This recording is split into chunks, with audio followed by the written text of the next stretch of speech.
Welcome to the HE-TV Game of the Week. I'm John Anderson. Tonight we have Schaumburg at 4-3, hosting Barrington at 7-0. Schaumburg needs to win one more game to qualify for the state playoffs, so they've got incentive here tonight. Barrington needs to win out and win this game and next week in order to preserve a very high seed. I went on the Illinois Association website and figured out that if they win their next two games, they're a virtual lock for a number 2 seed in the Class 8A tournament. Schaumburg is coached by Mark Stilling, who has been here about 7 or 8 years. He's had a fine record during that time and has coached a number of playoff teams. Schaumburg this year is averaging 24.3 points per game, while they're allowing just a little less, 21.9. Barrington is coached by Joe Sanchez, who has been at Barrington now for a little over a decade. Barrington comes in here tonight with a perfect 7-0 record, and they are the league leading scorer team. They've scored 38.9 per game, so that's tops in the league. And the Barrington defense is similar to Schaumburg's. It's allowing 20 points per game. Barrington is really having a great year here. As I said, they're unbeaten. They're ranked 5th in the current AP poll for Class 8A sized schools, 5th in the state of Illinois. And as I said a moment ago, they're likely, if they win their next 2 games, they're a virtual lock for a number 2 seed in the state playoffs. Last week, Barrington beat Hoffman Estates. At that time, Hoffman came into Barrington with a 6-0 record. So they're an outstanding team, and they're the leading defensive team in the mid-suburban West. Barrington beat them 47-21. Barrington scored 5 TDs before Hoffman Estates scored. They led 26-0 at the end of the first quarter, 40-14 at the half. It rained significantly in the second half, and the scoring slowed down a bit. The final score was 47-21. Quarterback of Barrington, Ray Nairo, only passed 7 times, but he completed 5 for 165 yards. Alex Andrea caught 2 for 85 yards. Nairo rushed 16 times for 165 yards. So he actually, as has been fairly typical, his running and passing statistics are very similar on the season, and they were very similar last week. Mike Curran is the running back, primary running back for Barrington, and he gained 54 yards last Saturday in that homecoming game at Barrington. So Nairo had a terrific game. He ran for 3 touchdowns and passed for 3 touchdowns. Last week, Schaumburg had a much closer game. They won in overtime over a very capable Conet team. Schaumburg has a real balanced attack this year. They've been averaging, or in that game, they were 159 yards running and 161 yards passing. That was last week. And a key player for Schaumburg last week, he's been a key player all year, but he's really had quite a game last week. Hezekiah Trotter, he had 7 rushes for 98 yards and 5 receptions for 121 yards last week. I should mention that Barrington, with their great offense, they really had a fine performance from a rebuilt offensive line this year. Brad Warman was the only player coming back, but he's been joined by others who have rounded into shape, and they include Brendan Carpino, Jeff Frank, George Galavana, and Sam Butera. The biggest factor in this game tonight, that really overshadows everything else, is the tremendous performance of the Barrington offense, which is averaging almost 40 points, scored 47 last week against Hoffman Estates, the number 1 defensive team in the conference. And so that's the overriding factor. Schaumburg is a strong football team, and they do play Frem the next week, so they have 2 chances to make the playoffs, actually. And they need only 1 more win, so in the next 2 games. But no one has stopped this Barrington offense all year. No one has really, they've been held to 26 points as their low, and they're averaging almost 40. I think that will be the difference in this game. The Barrington offense is probably just too good to be held back, and that certainly appears to give them an edge in this game tonight. We're getting ready for the kickoff now. Both teams are taking John Anderson, along with our play-by-play man tonight is Eric Anderson. And Schaumburg will be kicking off from the south end of the field to Barrington receiving on the north end. Barrington in the white jerseys, Schaumburg in their home uniforms. You have Alex Andrea back for the Broncos. That's going to be the other back. Luis Casio takes it and is forced out of bounds at about the 23-yard line. And that brings on the Barrington Bronco offense, the highest powered unit in the Mid-Suburban League West by quite a bit, and one of Barrington's best units. Can you talk about the Barrington offense? Led by quarterback Ray Nairo, the do-everything Barrington quarterback, number 3. Ray Nairo has accounted for about 80% of the yardage this year. There's a handoff out wide. He's going to get the edge, and he's up. This is a big gain. He sweeps the left end for a very big gain on first down here. And he's well into Schaumburg territory at about the 45. They're going to spot it at the 45-yard line of Schaumburg. Start the game there. So Michael Curran gets the Broncos rolling with a nice sweep. He came in motion, took the ball, and was able to find the corner. 1st and 10 for Barrington. It's Curran again, and he's going to have a counter look and pick up about 7 yards.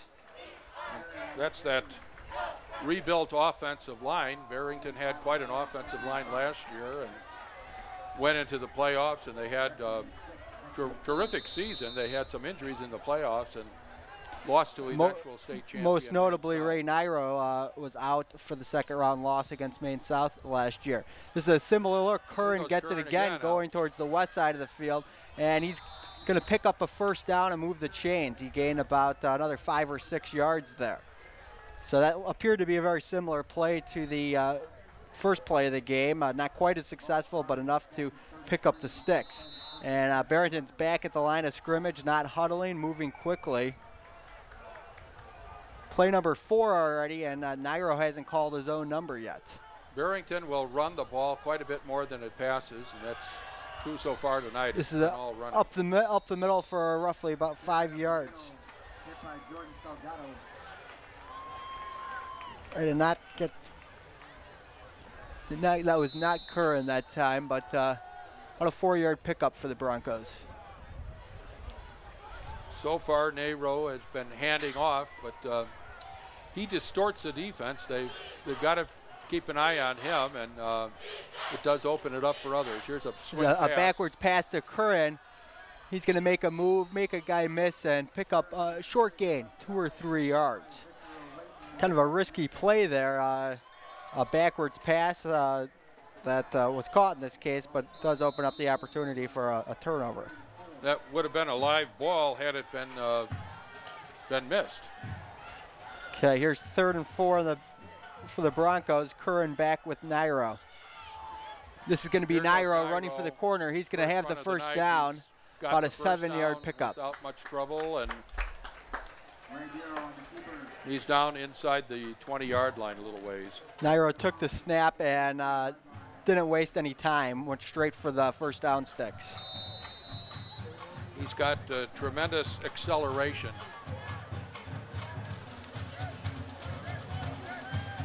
Okay, that sets up 1st down and 10 at the Schaumburg 19. All on the ground so far this drive for Barrington. And this is Curran. He's stacked up and dropped by Connor Casamento Berry.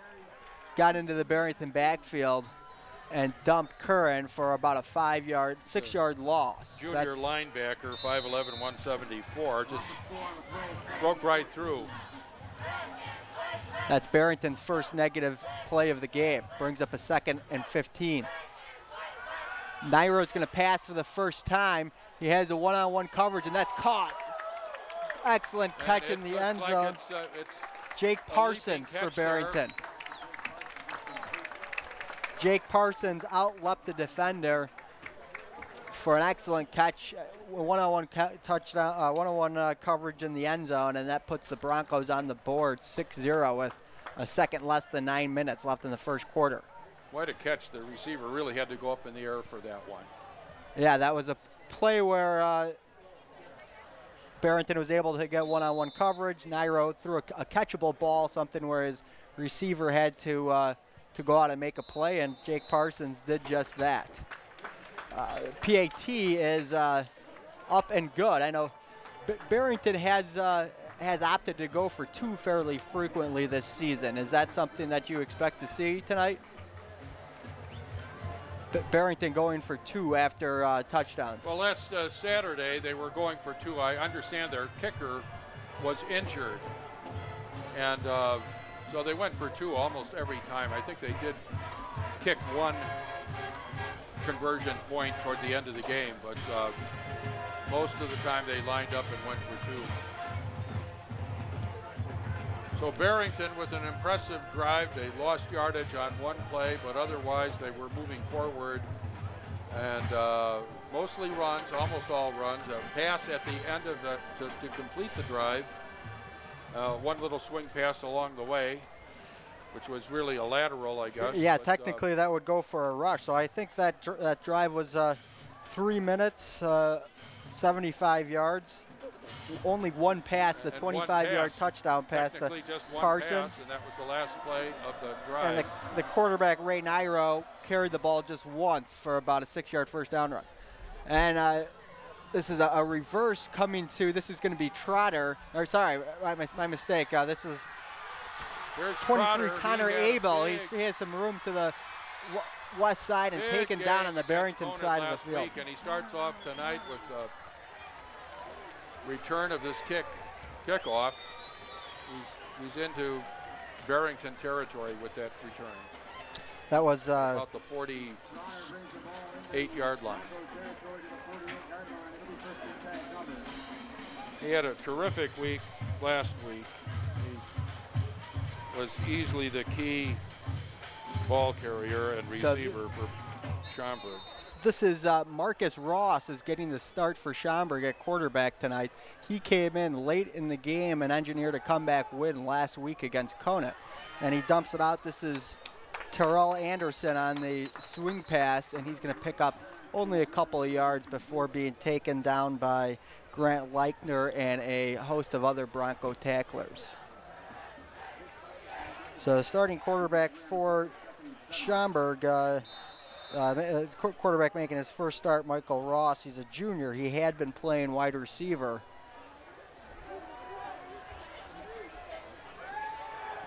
This is Ross again. He's going to find his running back on a swing pass. That's going to be enough for a first down. That's Jordan Salgado. We'll call his number quite a bit tonight on that swing pass.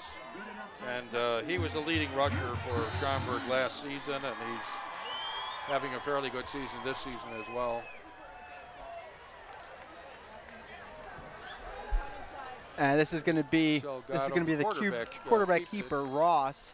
Faked the ball to his tailback and kept it himself for about a 7-yard gain. Ross on the keeper. Gain is 7 on the play, 2nd and 3.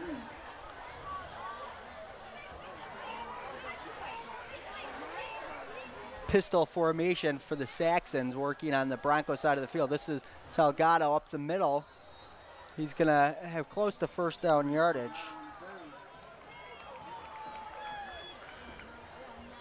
Looks like they're spotting it just short. This is going to be a 3rd and inches situation for the Saxons.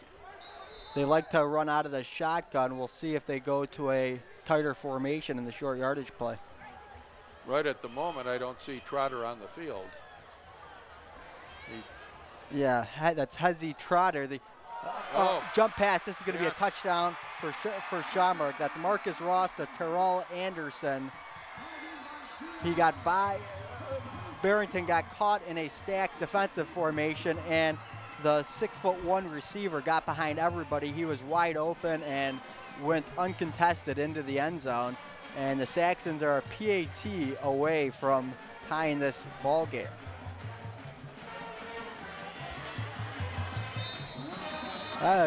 Promising opening drive for Schaumburg to tie up the score here.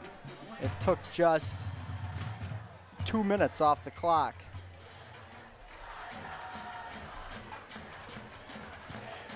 PT's up and good. We have a tie ball game here on Schaumburg Road.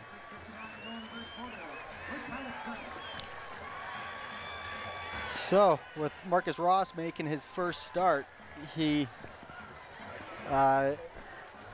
able to finish that drive out with a touchdown pass, and he had a couple of swing passes that were effective earlier in the drive, and had a keeper as well. Is there any ways to hear each other?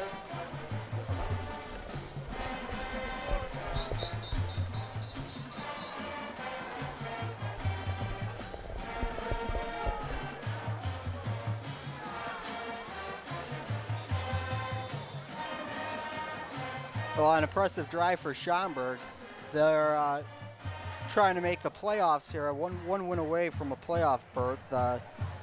It would be their first playoff berth since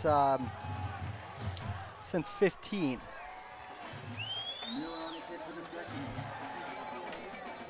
They'd be in 7A and would be a dangerous team at 5-4 in 7A.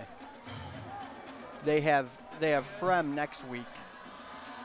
From not having their typical season, 1-6, but they've had a lot of competitive games, including against Barrington. So that's certainly no gimme. It will be a tough challenge next week for Schaumburg. But they're making a game of it here tonight. This is kickoff being returned by Barrington. This is Alex Andrea. He has a nice return towards the east side of the stadium, still on his feet, and finally taken down at about the 36-yard line. So we've seen both offenses asserting themselves in the early going here. We've got a tie ball game. We do have a flag on this play that's going to negate a promising start for Barrington. But at this rate, we're going to have a high-scoring ball game. Ray Nairo and the Barrington offense taking the field again.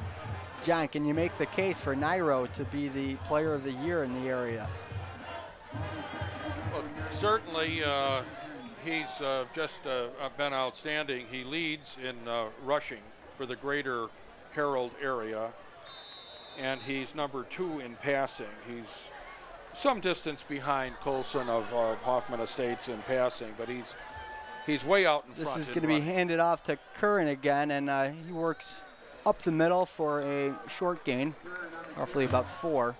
Going into this game, Nairo had 1,000. He was already a 1,000-yard rusher, 1,098, and the second ranked rusher was Black of St. Viator with 739. So that's way out in front. As a quarterback leading the area in rushing, pretty impressive. And still, he was the second leading passer in terms of Nairo's dropping back to pass. He's going to have to scramble a little. Still looking downfield, and he's going to be taken down by a number of Saxon tacklers at the 10-yard line. So that's going to be that's going to be a loss of 2 yards on the sack.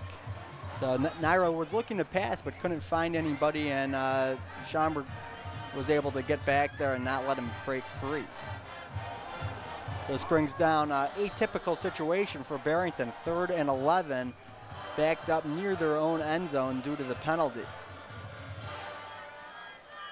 You would suspect that they'll see if their playmaker Nairo can get him out of this jam. I think they'll let him roll and try to either pass or run with it. Eliminate. There he is, rolling left. Doesn't see anything. He reverses his field. He's got running room now. And he may tripped up just short of the 20, so that's not going to be enough for the first down. Just a little bit short. In that situation, a quarterback that runs and passes as well I'm mistaken. That is going to pick up the first down. That's the first down. So I'm unclear if that was a design run. It seemed like Nairo kind of countered in the backfield and made a pretty quick decision to tuck it and run. I suspect the strategy there was to eliminate mistakes. You have no handoffs when you have the quarterback either run. He had a run-pass option on, I think, and he elected to run with it. This is going to be Nairo, and the keeper fakes to Curran up the middle and then takes it himself, picks up roughly about 7 yards there. On that previous play, it just eliminates the dangerous ball handling that close to the goal line. Yeah, and that goes to show you how tough it is to stop this Barrington team. A good series by Schaumburg, and then Nairo just totally makes a play on his own. That brings up about 2nd and 4 here.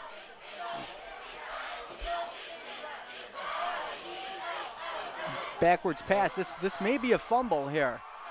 That's what it's going to be called. That was a backwards pass to Curran, and it's going to be Schaumburg ball. Schaumburg ball. Big mistake by Barrington there with a backwards pass, otherwise known as a lateral. And we noted that on the first drive, a little bit of a risky play there, and here it cost the Broncos. That's going to be it's going to be 1st and 10 for Schaumburg at the Barrington 24-yard line. So second possession for Schaumburg, and the second possession that starts in Bronco territory. So a very good opportunity for Schaumburg to get off to a nice lead. This ball is all the way down at the 24-yard line, so it's in terms of play selection and execution, just a catastrophe, really. A little challenging game planning situation for Barrington, not having seen much film of Ross, and Ross is going to dump it out. Swing pass to, this is Mike DiGiulio, the 5'8" freshman running back, is able to find some space and picks up first down for the Saxons. The Saxon offense looking good. It is a solid offense on the season. We do have a flag in the play here. This may be a substitution penalty. This flag called as a bunch of Saxon players were running on and off the field. Yeah, that's the third swing pass type of play thrown to a ball carrier coming out of the backfield that Schaumburg's ran, and they've had some success with it. Ross is a... it seems as if they picked up the flag there. Picked up the flag at 1st and 10 at the 10. In fact, this is 1st and goal at the 10. And this is DiGiulio is in the backfield with Ross, and Ross is going to keep it himself for about a 4-yard gain. Keeps it, goes right up the middle. And Ross is showing us some good footwork. He's light on his feet and moves quickly, and on those little openings, he can squirt through and pick up some yardage. This is a little bit of a preview of next year for the Saxons, going with Ross, the junior quarterback, and DiGiulio, the freshman, in the backfield alongside him.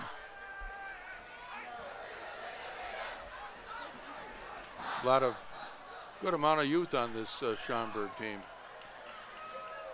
2nd and 6. This is Ross. This is going to touchdown pass for the Saxons. That is John Mueller on the reception.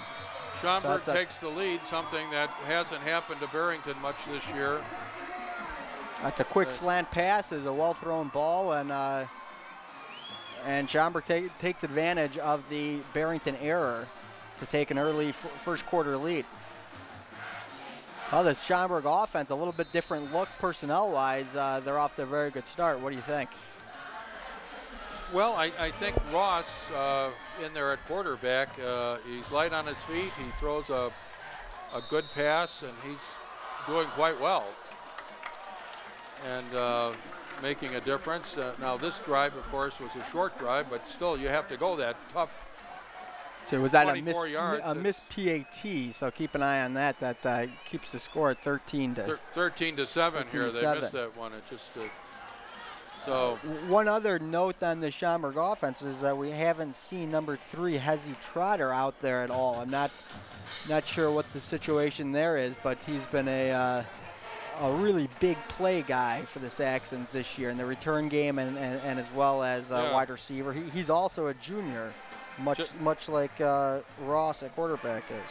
Just last week, he had 7 rushes for 98 yards and 5 receptions for 121. So I would suspect we'll see a fair amount of him before the night is over, but he's been conspicuously absent from a number of these plays, which was a little surprising after leading the team in total offense last Friday. Nonetheless, the Saxons are up 13-7 here with 4.5 minutes left in the first period.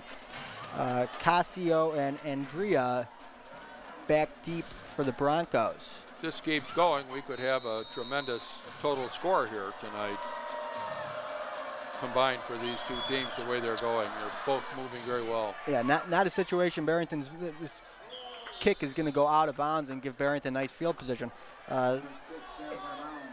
Unsure if Barrington has had a lot of one-sided victories. Have they trailed at all this season? They trailed a little bit, I believe, with Fremd, and not real deep in the game, but maybe as deep as the third quarter. And Palatine, I think they may have been behind in the fourth quarter. They only won that game 26-24. Yeah, there was a late touchdown by Palatine in that game with under 20 seconds left. That brought them closer. This is Nairo handing off to Curran, and he's going to have some room. Picks up about 7. Was able to get by early contact and make a nice little gain there. Well, both of those games with the two Palatine-based schools, they had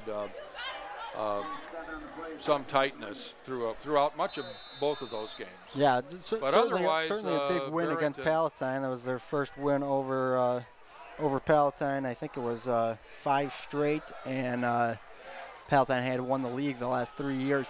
This is going to be Andrea on a motion play, and he's not going to pick up much of anything there. This will bring up third down. Had the corner covered there well there. Andrea is one of the fastest guys, if not the fastest, on the Barrington team, and he had no opportunity to turn the corner there. Yeah, Andrea also a star defensive back for this Bronco team. All right, here's a big third down play. Schaumburg looking to get their offense back on the field here. 3rd and 3 from the 42-yard line. It's Curran in the backfield next to the Nairo. Keeper by Nairo here. It's a likely play. He gives off to Curran. He's going to pick it up. Not by much, but he will move the sticks. Got the first down.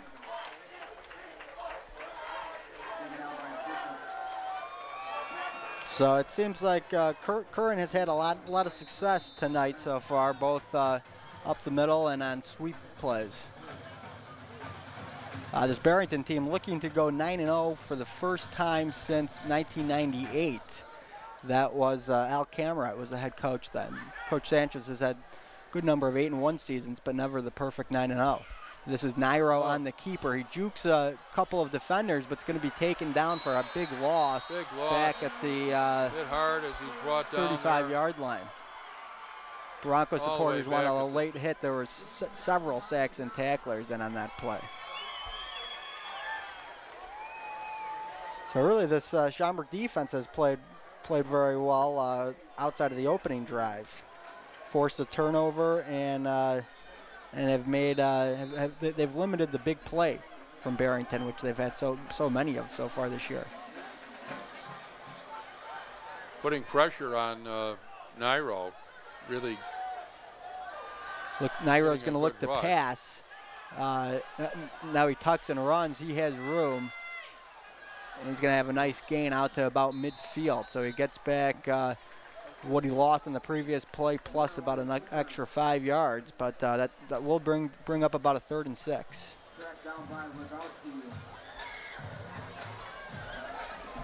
It seemed to be some open receivers there, but Nairo made a quick decision to tuck and run and pick up some positive yards.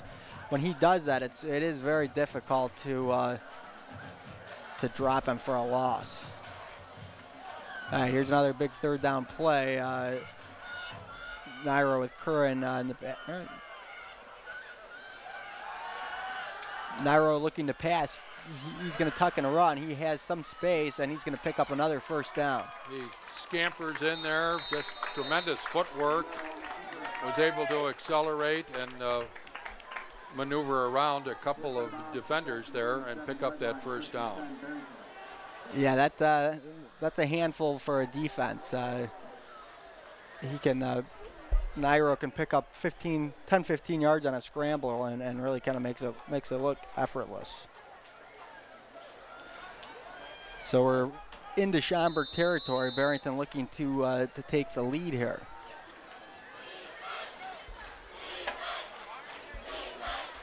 This is going to be Nairo up the middle. He's got some nice room. He's going to break a tackle, and he's gone for a touchdown. Yeah.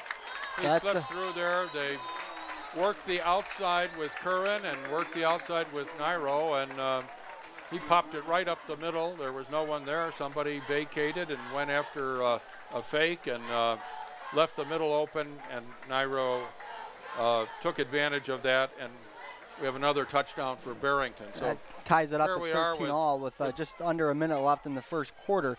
I think it was the first time we had seen that play out of Barrington. They had done the zone read where Curran gets the ball to the inside. Here was the Curran was the option to the outside, and Nairo kept inside. And the kick is blocked. And also no good. No good, so we stay at 13-all with 54 seconds remaining in the first quarter. Both offenses impressive here, and sporadically the Schaumburg defense has been quite impressive. They've gotten some on Nairo at times. They've gotten Barrington's offense in some challenging situations. And really twice on that drive, they had third downs that Nairo was able to pick up with his feet, where the Broncos had looked to pass, but Nairo quickly tucked and was able to pick up some long first downs. So I think the key there is Schaumburg not quite able to get off the field, and that drive was certainly all Nairo, capped with the 35-yard keeper. Yeah, and that drive was a really long drive. They were way back. I think at its worst, they were right around the 10-yard line or so. Yeah, they had third down at the 8, in fact. Third and over 10 at the 8, and Nairo at that point, capped. They went 92 yards and put a score on the board. It was 100% on the ground and mostly keepers by Nairo. So we're all knotted up here late in the first quarter.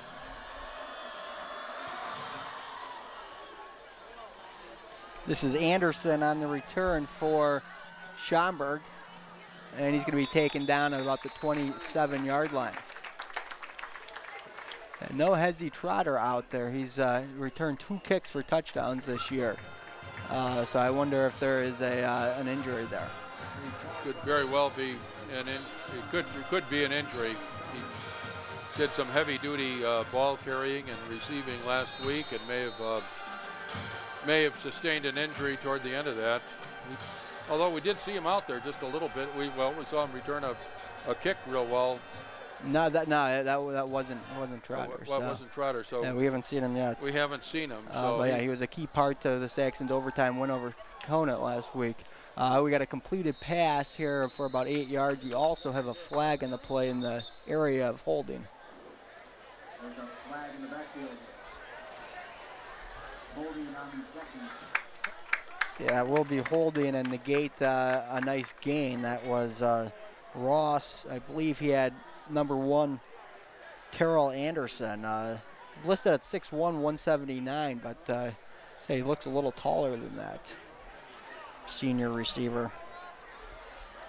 Trotter is the leading rusher on the season for Schaumburg. They've used a number of people to carry the football, and so he's leading with 376, and but Arnold, who has seen service at quarterback, is close to that amount, and Curran is there, and Salgado also. Ross rolling out and completing to Shamari Brown. There is another flag on the play, however. And Salgado was in the backfield alongside Ross there. He was not in for most of the series previous possession. That is another blocking violation by Schaumburg. So this is really going to back them up. We're looking at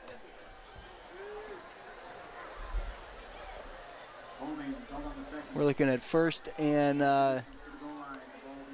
31 from their own 6. So that's how quickly a game can change. Barrington was backed up inside their own 10 just a few moments ago, and now it's Schaumburg, and the sticks are really against them. 31 yards to go. This is going to be a handoff on a sweep. A big tackle by the Broncos. That was number 22, Kevin Meckert, defensive lineman, 6'2", 205. Had a big tackle there on a sweep for a short gain.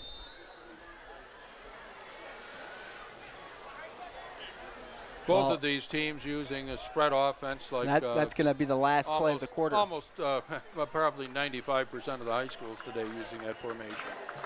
That's the end of the first quarter with the score 13-all. And so we've already seen 4 touchdowns in just 12 minutes of playing time. Yeah, the Barrington defense has struggled to this point in the game. Can you talk about that unit, how they performed this season? Well, they've allowed 20, a little over, about 21 points a game. And they've had the benefit of a high-powered offense to work with. And so the unit is respectable, but it certainly has not been a suffocating defense, and yeah, there also haven't been many times where they've been asked to come up with a big stop in a close ball game. This would be a little bit of an example of one here tied 13-all. Yeah, they've had the 2 games with the 2 Palatine-based schools, Fremd and Palatine, where they had some closeness in the game. Yeah, and that Palatine game was really second half. The Barrington offense had 2 long sustained drives and really did a nice job of keeping their defense off the field. Yeah, I saw on the week where we were off the air because all the teams were on the road, I went over and I saw Barrington play New Trier, and their defense played quite well in that game. That was a 36-9 victory. That's their low point total of the year. Against New Trier, Brian Dahl, head coach there, former Elk Grove head coach.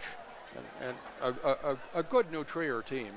Yeah, and a very good defensive New Trier team. They're playing Maine South tonight. That's going to be an interception. That is Max Rayner on the pick for the Broncos. So that really flips the field. Big turnover here for Barrington. Second giant turnover of the night. Barrington had one on that. Correction on that. That's number 8, Grant Leitcher on the interception. The 6', 175-pound senior defensive back. Seemed to be maybe some confusion on the part of the Saxons. Unclear who the intended target by Ross was on that play. But an excellent opportunity for Barrington getting the ball at the Schaumburg 14-yard line. Second play of the second quarter here. Nairo goes back to work. The running that they have, I would expect Barrington to, between Curran and Nairo, to just... It's going to be Curran, and he slips to the outside, and he's going to have a touchdown. He's got a touchdown already. So a very patient run by number 32, Michael Curran, the 6', 175-pound junior running back, to give the lead back to the Broncos, 19-13, with just 11 seconds gone in the second quarter.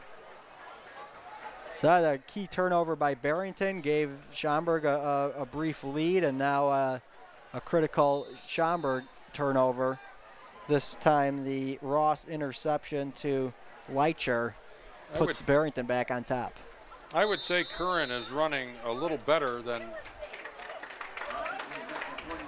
most of his nights throughout the year. I think what we might have here is that this Schaumburg defense, regardless of how they line up, I think the marching orders or the playing orders there are watch out for Nairo, it's all eyes on Nairo, and things are opening up a little bit for Curran. It looked like we had, maybe one guy to sidestep there. Yeah, that was a patient run by Curran. It seemed like he went up the middle and then kind of stuttered step to the outside and found some open room and was able to get him for the touchdown.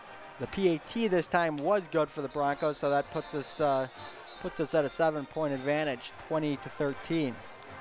These defenses are on the season. They're both holding opponents to about 20 points a game. So I guess one could say that in very general terms, the two offenses are facing defenses that are of fairly similar accomplishment. And the offenses in both cases right now are having a lot of fun tonight.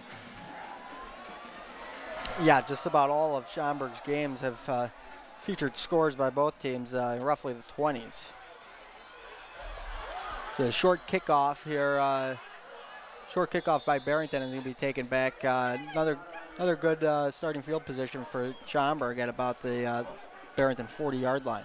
We'll see if Trotter enters the field. Maybe once in a while, some coaches will hold somebody out for disciplinary reasons or something in the first quarter. I know that Coach Stilling has done that before with other players. We don't have any. We don't have any information about it, but when player plays as well as Trotter did, it's either that or an injury that's been keeping him off the field. But in the backfield, it's Ross at quarterback and Salgado tailback. And this is going to be an end around to John Mueller. He's going to have a nice gain, pickup of about 14 across midfield, and a Saxon first down. He's the one that's listed as a kicker, and we were here a couple of weeks ago, and we saw him play very well against Hoffman Estates. Listed solely as a kicker, but he does get into the running game. Yeah, that's not his first carry tonight for sure.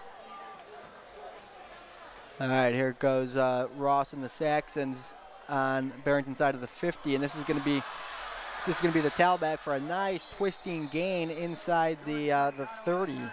Salgado has his best play of the night, picking up roughly 20 yards there and giving another Saxon first down.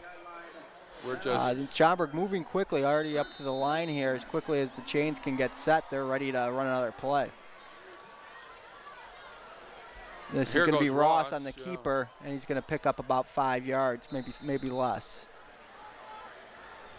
Schaumburg offense is really playing at a higher level than they were when we saw them a couple of weeks ago.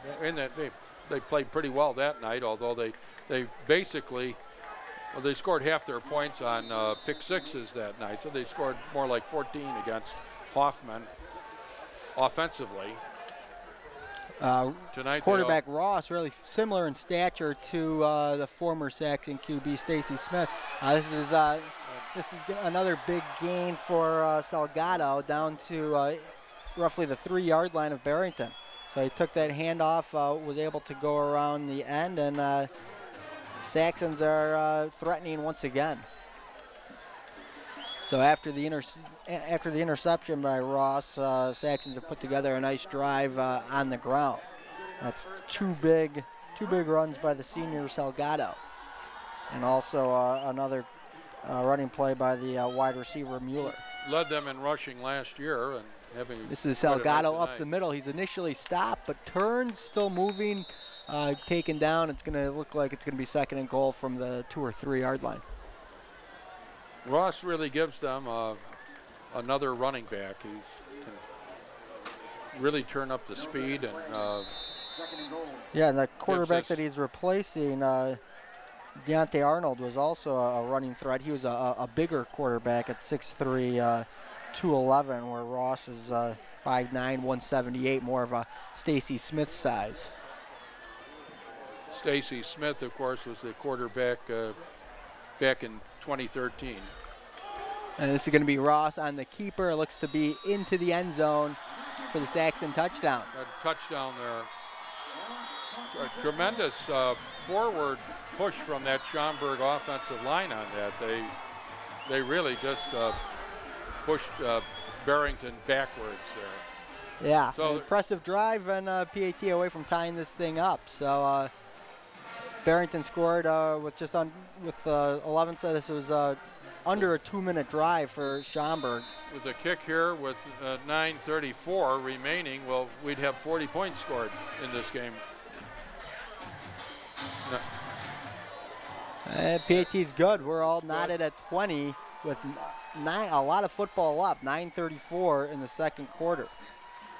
So a heck of an answer by Schaumburg. They really want to play in week 10, I got a feeling. Yeah, they look like a team that's determined to get into the state playoffs. And take on this Barrington team and move the ball the way they have tonight. From the looks of it, if I was a 7-8 team, I wouldn't want to play this this battle-tested Schaumburg team. Every week, I think maybe the argument against the Mid-Suburban would be that it's not quite as top-heavy, but with programs like Conant and Fremd at 1 win on the season, this is a rugged league from top to bottom, and certainly I think Schaumburg would be a dangerous opponent for anybody in the 7A bracket. Conant has a fine defense, and here they are sitting with only 1 win this year. Yeah. And tremendous. The Schaumburg team has Fremd next week, would be another a chance to notch another win on the season, but they're certainly have a chance of getting to number 5 here tonight at home on senior night. There's another kickoff. This is going to be Andrea for Barrington, and he's going to be he makes a few tacklers miss, and he's got a wide side of the field wide open. Way to the west side of the field. Taken down. He really ran more than what it was. He picks up to about the 36-yard line, taken down by Terrell Anderson, the Saxon wide receiver.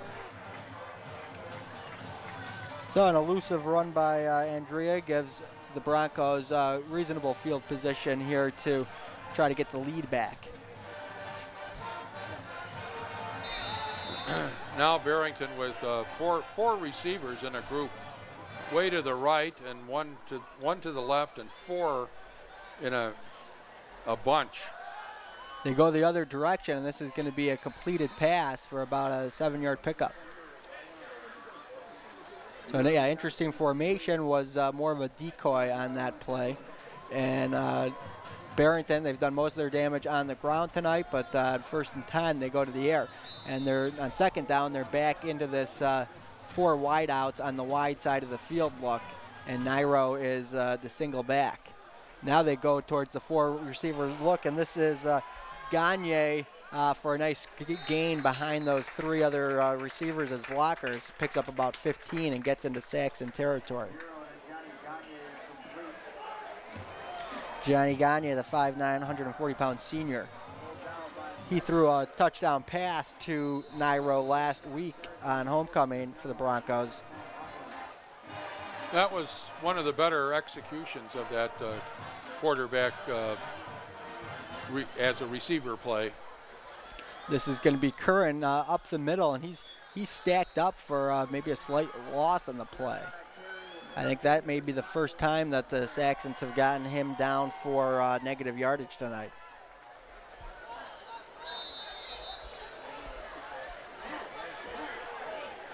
Barrington moving quickly here, clock running with about 8 minutes left in the second quarter. Curran motions out, leaving Nairo as the lone back, and he's going to look to pass, and he's looking for Curran just a little out of reach. So a little different look out of the Broncos. They emptied the backfield, went to the running back motioning out, and Nairo and Curran not quite able to connect. Well covered. Connor Casamento Berry, a linebacker, left linebacker in that case, blitzed, and he came very close to sacking Nairo. Here's Nairo looking to pass again, although he's going to keep it on 3rd and 10. And he fumbles right into the hands of a Saxon defender. let's see. He may have. Yeah, that is in fact being signaled as a turnover. So Nairo was close to the first down. Tried to make one more move. He was hit, and the ball flew out of his hand and went directly into the waiting arms of a Saxon defender. So that's going to be the second turnover of the night for the Broncos. And Schaumburg takes over the ball. They haven't, to my knowledge, they haven't really had many turnovers this year. But yeah, that appeared to be Nairo trying to make an extra play, but it seemed like I think a Saxon defender must have really put a helmet or a shoulder pad on the ball to get it to fly out as it did. This time the ball is on the 33, so Schaumburg has a long way to go here. Schaumburg, this is Ross in the backfield along with the freshman DeGirio. However, there's a little confusion, and Schaumburg calls a timeout with a clock that's not moving. Schaumburg doing all this offense tonight without the benefit of Trotter, who last week was their leading man. So this shows you that it's a team effort and that this team is very bound and determined and to make it, to give it its best shot tonight to make the playoffs right here. Certainly an impressive start by the junior quarterback Marcus Ross. He certainly had support from tailback Salgado and Anderson, wide receiver, and Mueller, but he's done a nice job of running this Saxon offense, really, with the exception being that interception deep in Schaumburg territory that led to a Barrington touchdown. They've got a few big offensive linemen. Paul Anderson, no relation, offensive lineman, 279 pounds out there blocking tonight for Schaumburg. All right, this is Ross and DeGirio in the backfield, and Ross is going to keep this himself and pick up only 2 or 3 yards. So that's a similar play that Barrington has ran, where they option with the handoff option and the QB kept, but not a especially successful play.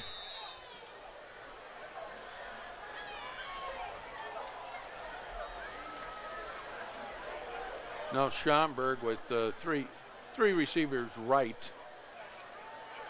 They're going to throw Ross the screen again. This there. is Anderson with blockers ahead of him, and he's gonna fight forward, and he's very near the chains.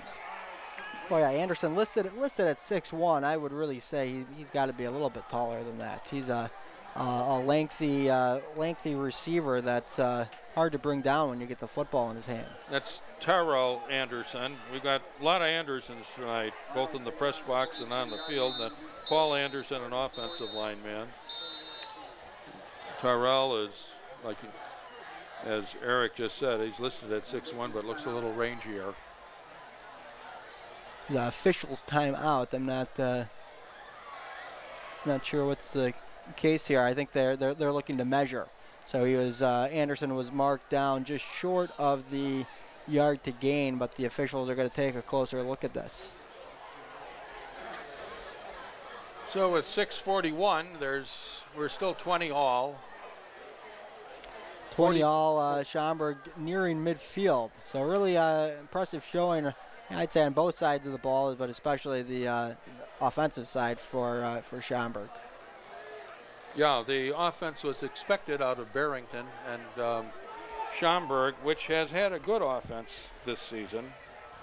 Yeah, if you look at their score, they scored 24, including an overtime frame against Conant, 24 against Hoffman. However, 14 of those were by the defense, so just 10 by the offense, and just 21 points against Palatine.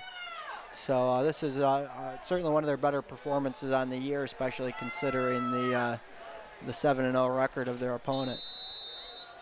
Yeah, they've been averaging for the season 24.3 points a game. This is Mueller in motion, and it's going to be up the middle to the tailback. He's going to have enough for the first down. So an interesting play there on 3rd and short. They motion the receiver as sort of a distraction and then just punch it up the middle, and picked up the first down relatively easy, and now they're back to the line looking to run a play again quickly. This is tailback up the middle again to Giugio. Picks up about 4. So both these teams, Barrington and Schaumburg, are no huddle and run at a pretty quick tempo, and run the ball quite a bit out of the spread as opposed to using it to open up the field for the passing game.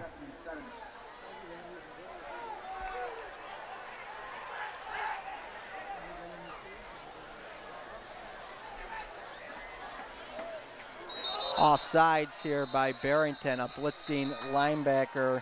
Got a little bit of a head start. Mark DiIrio was caught in the neutral zone prior to the snap.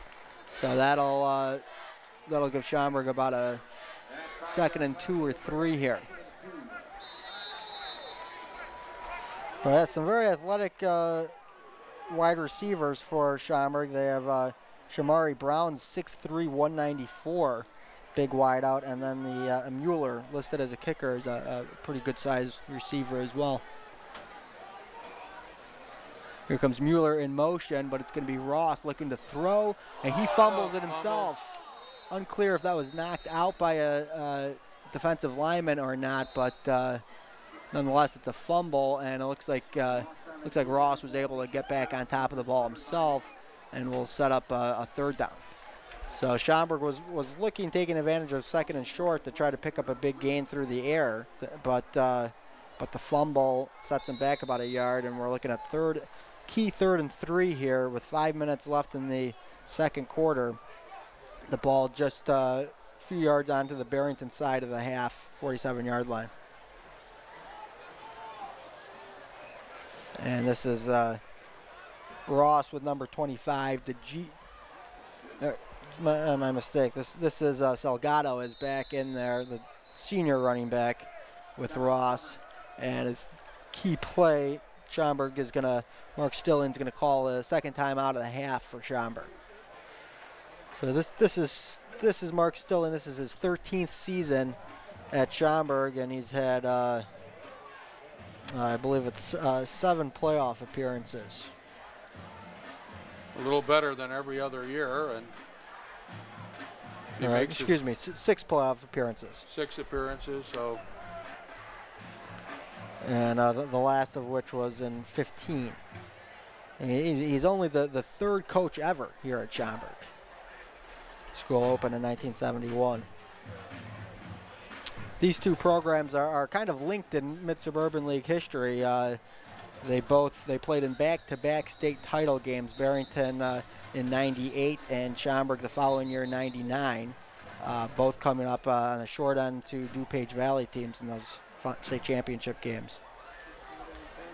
And since that time, we haven't had a representative from the conference make it to the largest enrollment class final. We've had back-to-back semifinal appearances by Palatine. All right, here we go. 3rd down. This is going to be Ross with a tighter formation than what they've shown here with the wide receivers as H-backs. This is going to be Salgado up the middle, and he's not going to get the 1st down. This is going to bring up a 4th and about 1.5 yards. Interesting call for the 13th year boss for the Saxons. Looks as if their offense is staying out in the field. The way they're moving the ball and the way their offensive line is blocking tonight, I think it's a good decision. I wouldn't be surprised if they call Salgado's number again. Looks like Ross is actually going to look to pass, and he eludes the defender and is going to wiggle it up. He picks it up, running around right in there with the ball out in the passing motion, but just took off and scampered for the 1st down. Yeah, very athletic play. Looked to be sunk for a big loss, but eluded the tackle in the backfield and turns it into a positive and moves the chains for the Saxon. They're at the 37-yard line with under 4 minutes left in the first half. 2 quarterbacks on the field that can execute that maneuver. Here's a backwards. This is Mueller on a swing pass, and he's going to pick up about 5 yards. So a well-defended play, but is able to get by the first tackler and make a positive gain of it. So that fourth down scramble by Ross is certainly a play to note, especially if they can get in the end zone here. And really kind of his first ad-lib type of play on the night. 2nd and 5, Ross with nobody in the backfield. He's going to keep himself up the middle for a short gain, right into the teeth of that Bronco defense. Ross on the keeper for a gain of 1. Brings up 34. Yeah, interesting look out of Schaumburg. They have both running backs, DeGio and Salgado, on the field. DeGio is lined up as a wideout here.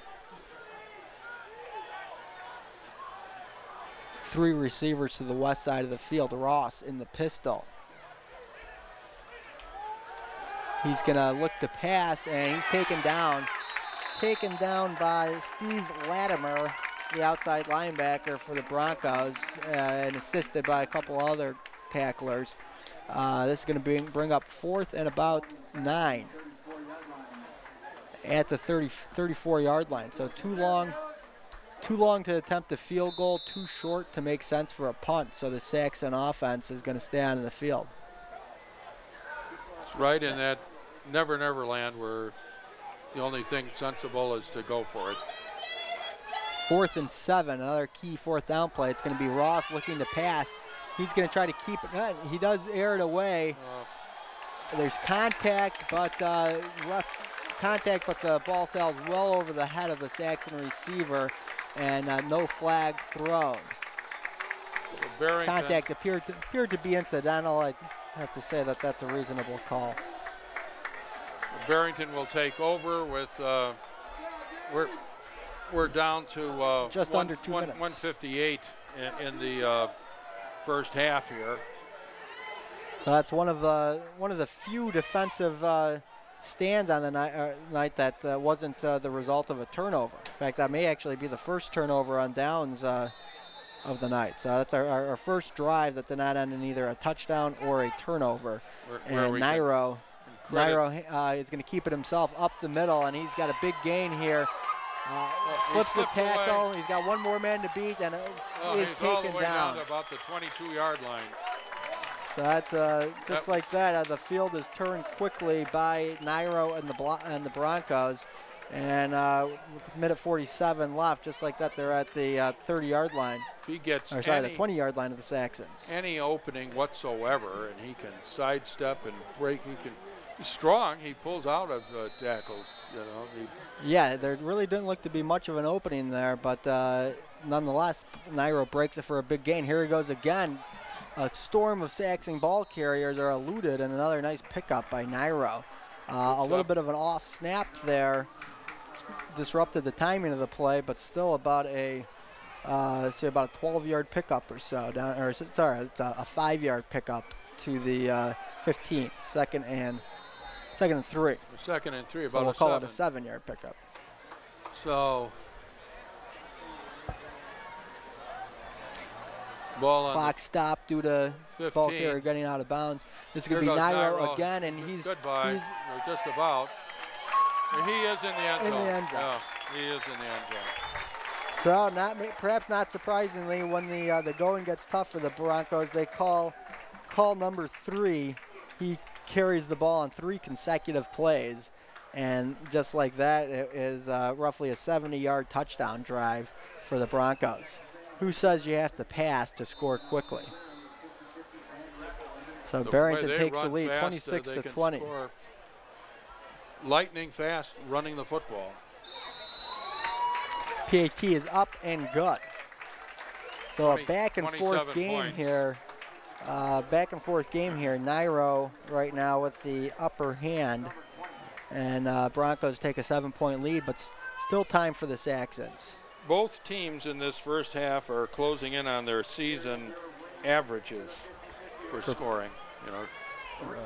Well, Barrington has a way to go. They're 38, but they're 11 points shy of their per game, and Schaumburg is just a few points off. It's 24 for the season.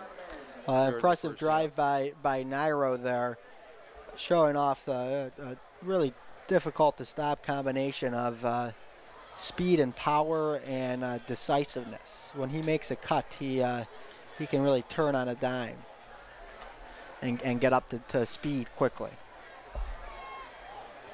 I don't know when I've seen a quarterback run that well. Maybe Tracy Smith here at Schaumburg back in 13 was another one that ran extraordinarily well. Yeah, that was one of Stilling's 2 quarterfinal teams here at Barrington, or at Schaumburg rather. They lost to Glenbard West after a second-round win over St. Pat's at Hanson Park in Chicago. A squib kick by the Broncos is fielded by Schaumburg and down at about the 28-yard line there. They only have 1:30 to work with. Relatively long to go, but these teams have moved the ball all night long, so we may not be done with scoring in this half. 27 to 20. Really amazing drive by Barrington. They moved the ball about 70 yards, scored in 30 seconds, and did all of that without throwing a pass. Yeah, the clock stops every time you get a first down, and the way Nairo runs, he runs so fast, he covers a lot of ground in a few seconds. All right, 4 wide receiver look for the Saxons. Ross back to pass, and he's firing. He's got a wide open receiver. This is DeGiorgio, and he's taken down all the way down to the Barrington 30-yard line. 30-yard line. So well, that seemed to be a blown coverage as DeGiorgio, who we've seen at tailback some tonight, was wide open along the Saxon sideline. Yeah. And just like that, Schaumburg is threatening again. This is a timeout called by Barrington to regroup after that mix-up in the defensive backfield. A breakdown, yeah. Here, Barrington was trying for, the high stakes of trying to be the number 2 seed in 8A, and we've got a Schaumburg team. It just shows you the strength of this conference. There's not a bad football team in the Mid-Suburban West this year. Conant and Fremd on occasion have played quite well, and Schaumburg showing tonight that they can go toe-to-toe with the leader in the conference. Yeah, absolutely. It's a very deep league, and that's a testament to Barrington's consistency this year to be at 3-0 in this league so far. Once again, year 2 of the Mid-Suburban, Central Suburban. Mid-Suburban had the upper hand for the 2nd straight year. Not quite as dominant as the previous year, but all right, here we go. First and 10 with 1:20 left at the Barrington 30. This is going to be Ross keeping, and he doesn't go anywhere. Linebacker stayed home and was waiting for him. Schaumburg has already used 2 of their timeouts, so left with just 1 here. The clock is moving, just over a minute left, 2nd and 10. And it looked like Jack Connors making that tackle for Barrington last play. Ross swings it to the outside. This is Mueller, I believe, on the completion for a short pickup, only about 6 yards, but is able to get out of bounds for stop the clock. 49.7 remaining in the half. Schaumburg trying to put some points on the board. They trail by 7 right now.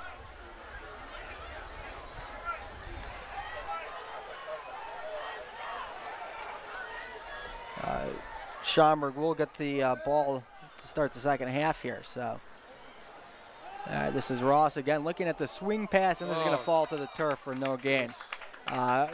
Arguably a better result for Schaumburg. That play did not look very promising, and the incompletion stops the clock.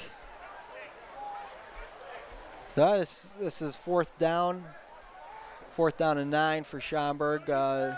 Need to 46 seconds, so If they're going to score, they have to make this one right here.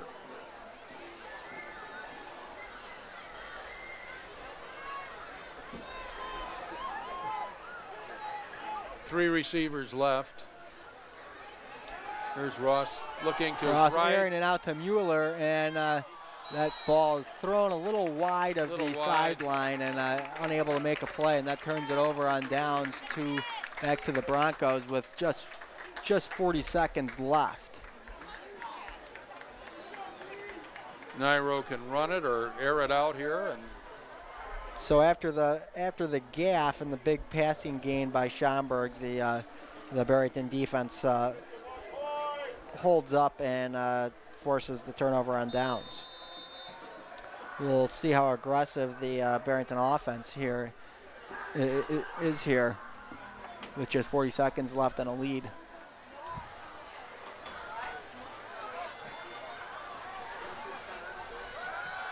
Nairo's going to keep, not terribly surprising. He's going to be taken down short of the yard to gain, which will keep the clock rolling. Barrington doesn't appear to be interested in calling a timeout. We're under 25 seconds, and seconds roaring off the clock right now, so this could be the half right here. Down to 17-16. Some of the Bronco players looking like they want to try to get a few more points here before half, but looks like that's going to be our last play of the first half of play. 27, Barrington 27, Schaumburg 20. A back and forth ball game, big plays, turnovers, and a couple of good-looking offenses being showcased here tonight in the Mid-Suburban League. Perhaps electing to not try that pass play because 2 weeks ago when we were here, Schaumburg picked off 2 passes against Hoffman and returned them for touchdowns. So I'm sure they were looking at a lot of films and thinking maybe something bad like that could happen. Schaumburg gets the ball to start the second half. Very competitive first half. Should be an interesting second half of football here. Start of the second half of action, and a short kick. This is going to be fielded by Trotter, and they fake the reverse. Trotter keeps it and is taken down. A nice tackle, taken down to the 6. Nice tackle by Lucas Kozlowski. We've just informed over half that Hezzy Trotter has been wearing number 23. We had been calling out that number as John Mueller. However, that is the productive wide receiver for the Saxons, Hezzy Trotter. So he kept the ball on a few end arounds and had some nice gains in the first half. Hasn't been targeted much in the passing game, but has been involved in the run game. So we'll keep an eye on Trotter here in the second half. And Ross and the Saxons go to work here to start the second half. There's a hand off up the middle. Nice game by Sabago, and he's taken down on the Broncos side of midfield. About a 30-yard gain for Salgado. So the Saxon offense gets off to a nice start here in the second half. Up the middle play. That's about the second or third time Salgado's been able to break through for a pretty good gain. The Schaumburg offense, impressive tonight. And running with power, passing well. Quarterback Ross has had some nifty scrambles. This is going to be Ross up the middle. He's got a decent gain here, about 5 or 6. Fake to Salgado that time and popped it right up the middle for a nice gain. Very impressive, the Schaumburg offense. Playing above its norm for the season, that's for sure. 20 points on the board in the first half. Ross keeps himself, looks to pass, but ultimately taken down behind the line by Barrington. That's David Schnauster, the 175-pound linebacker. So that was looked to be a play-action pass, but the Bronco linebacker in the backfield spoiled it for the Saxons. Brings up a 3rd and long, 3rd and 8 at the Bronco 44.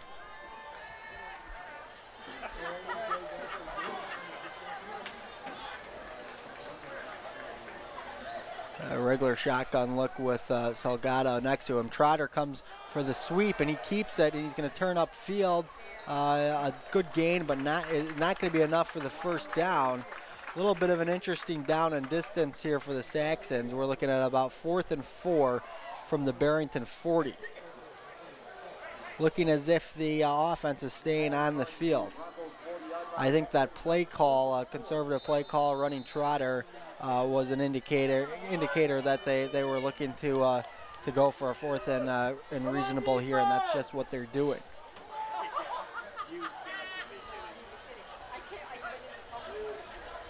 Three wide receivers to the wide side of the field. Salgado shifts to the left of Ross. We have Ross is going to cut it, and he's taken down. There was motion on the play, but no call. So a little bit of a confusion on the timing of that play. It looked as if some Saxons got off the line early, and ultimately Ross looked to make a play on his own, but was taken down in the backfield, and that'll be a turnover on downs by the Saxons to start the second half here. So that's just what the Bronco defense needed there. After giving up the big gainer to Salgado, no harm. This is Curran. No, not Nairo fools me, and he's off to the races once again. And is a shoestring tackle by number 24. That's Victor O'Layden took down Nairo. But a deceptive fake, and Nairo kept the ball, and he was past the front 7 of the defense before you realized he had the ball even. And Barrington, as they've had for much of the night, whenever they have a positive play on defense, they quickly flip the field, and they have first down at the Saxon 24-yard line. And this time it is going to be a handoff out wide by Curran. He cuts back upfield for a short gain.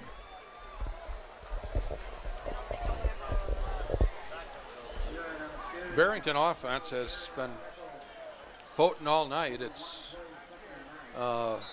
really they've scored a touchdown with the exception of the 2 turnovers. Those 2 turnovers, one coming on kind of a swing pass that was backwards, and then the other being on a 3rd and long where Nairo was going for extra yardage and had the ball popped free. Here's 2nd and 9 for Barrington. This is Curran up the middle, and he's through for a touchdown.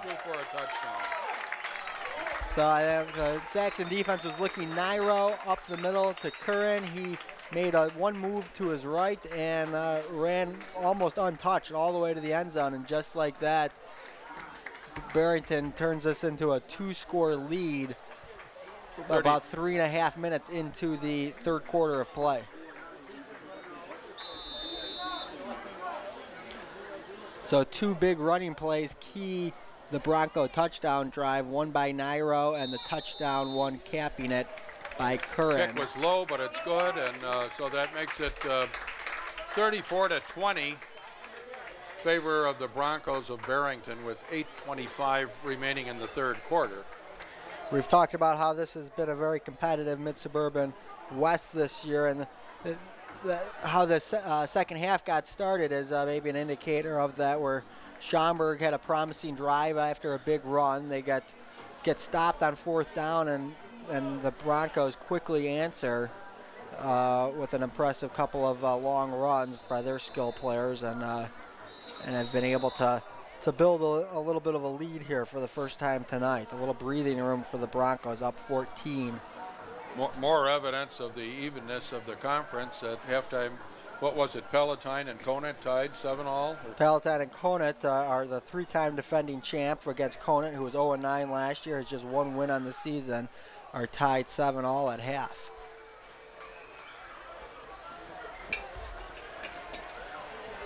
All right, Broncos are kicking off. This is Trotter and Anderson back for the Saxons. This goes to Anderson. Excuse me, that's actually, that's Brown. Shamari Brown, sophomore, 6'3", 194-pound sophomore for Schaumburg. Promising set of skill players for this Schaumburg team. Your quarterback, a junior, Trotter, also a junior. The wide receiver there, Shamari Brown, a sophomore, and then we've seen DeGio at running back, a freshman. So good core returning for the Saxons for the 18 season. But as we've mentioned, they're playing for week 10 here. 4-3 record, looking one more win. They have enough playing the competitive mid-suburban schedule. They have enough playoff points to qualify at 5 wins. This is up the middle. This is Salgado. A strong run, stacked up at the line, but was able to move the pile for about a pickup of 6. And correction, that was Mike DeGio. And only a gain of about 3.5. Ross in an empty backfield, and he's going to keep it himself up the middle. Good fake, picks up about 3 or 4, brings up a 3rd and reasonable for the Saxons. Barrington going with a 4-man line most of the night. Yeah, a little bit different look than the 5-2 look that Barrington's ran kind of off and on for basically forever, into the 80s even.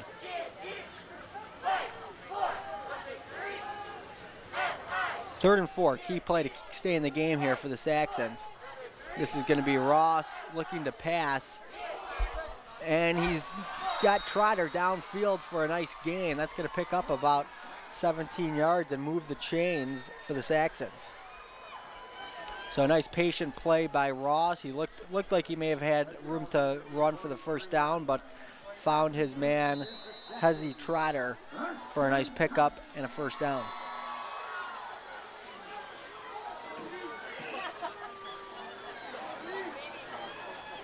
Back to the Broncos side of the field here for the Saxons. Pivotal drive for them to stay in this ball game.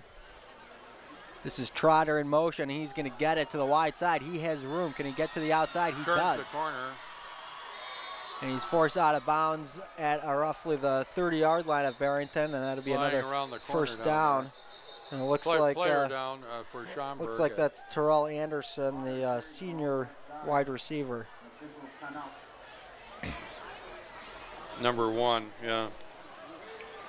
The Schaumburg team is at Frem, so this is senior night here for the Saxons.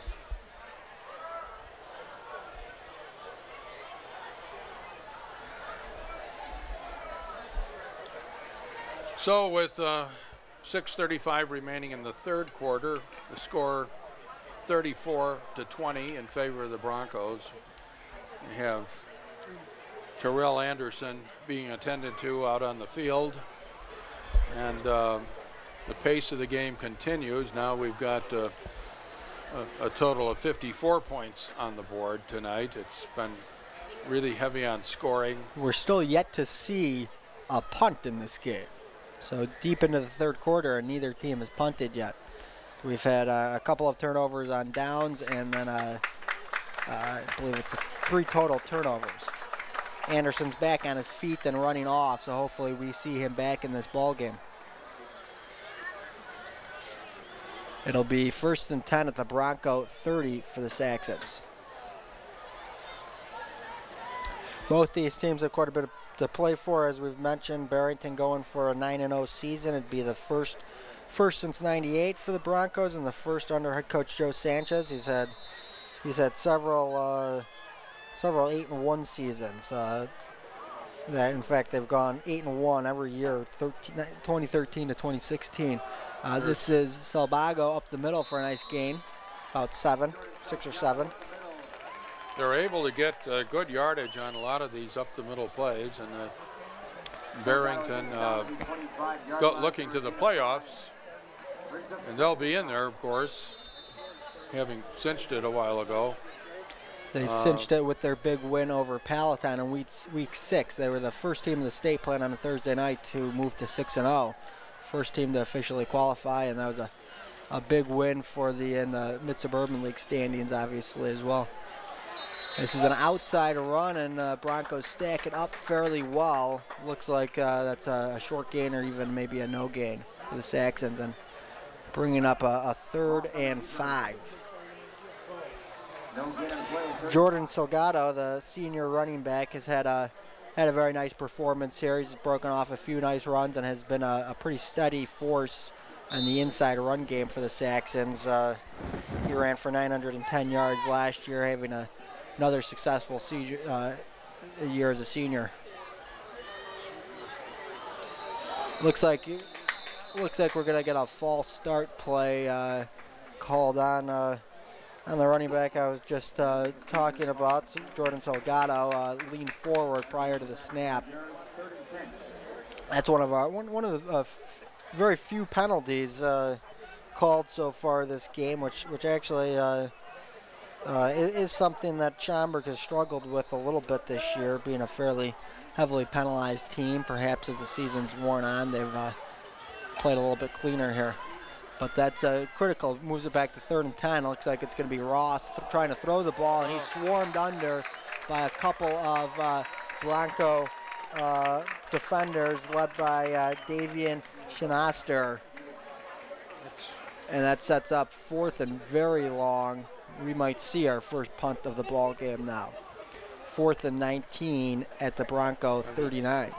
48 also in for the Broncos on that. Jack Connors, a linebacker, that last play where they were able to Looks sack like it's Ross. going to be Anderson is going to take the snap and punt. A little bit of a quick kick look. And this is Broncos have a nice return. Yeah, Andrea. He's got a little room.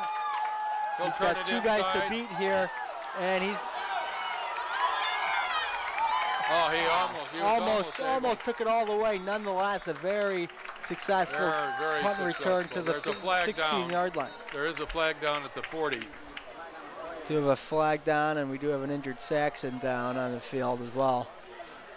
So the first punt of this game resulted in a big play. We'll have to check the marker. There was a flag down also back at about the 20-yard line. So what looked to be quite a spectacular punt return there is likely to be really negated. This is one where one gets... The Saxons came out in an offensive set, and then the wide receiver, Terrell Anderson, moved back into punting position. Barrington was ready for it, having their 2-way player, Alec Andrea, back to field the punt. Picked up a nice gain, but it seems as if officials feel it was penalty aided. They're spotting the ball at the Barrington 30.